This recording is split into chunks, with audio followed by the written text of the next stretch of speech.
Ayan na guys, magbuburo tayo ng talangka. Wow!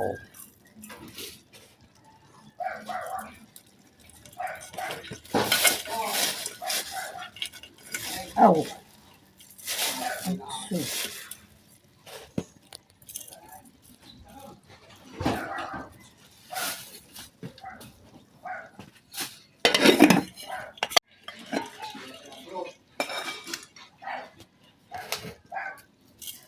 Yan, kailangan maraming asin.